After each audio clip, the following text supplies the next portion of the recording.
Қайырлы күн, құрметті оқырмандар және әлеуметтік желі қолданушылары.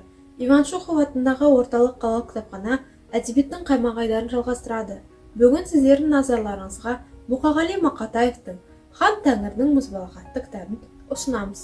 Мұқағали Мақатаев қазақтың лирик ақыны, мұзбалақ ақын. Өз заманына лайық бағасын ала алмаса да, өзінен кейінгілер үшін мәртебесі биік ақиық ақын.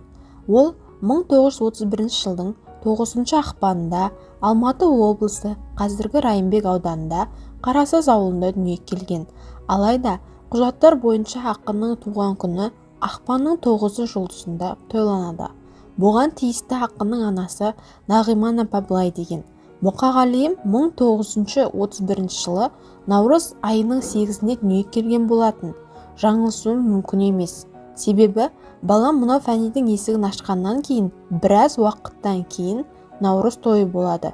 Наурыз көже жасаймыз деп күтіп отырғанбыз. Мұқағали Мақатаев атындағы әдеби сыйлықтың лауреаты Оразалы Асқар ақынның 2 туған күніне байланысты мынадай сөз айтады. Ал құжат бойынша Мұқағали Мақатаев 9 ақпанда дүниеге келген.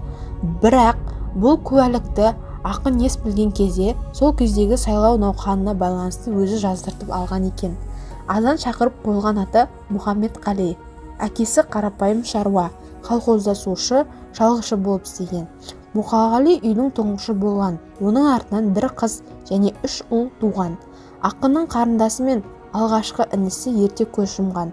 Соңғылардың есімі Тоқтарбай мен Көрпеш.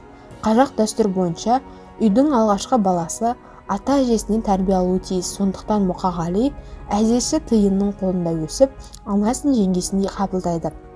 Балалық жағы соғыспен қатар өткендіктен ақын тағдырдың ащы дәмін ерте татады. Неңді сенің аңсаймын бала шағым. Мұқағалидың әкесі 1941 жылы майданда қаза табады. 1948-49 жылдар аралығында Казму-ның филология факультетінде студент болады. 1949 жылы жары лашынмен отау құрады. Ал құрметті оқырман, бүгінге дайындаған кітабымыз осындай. Сау саламатта болыңыздар.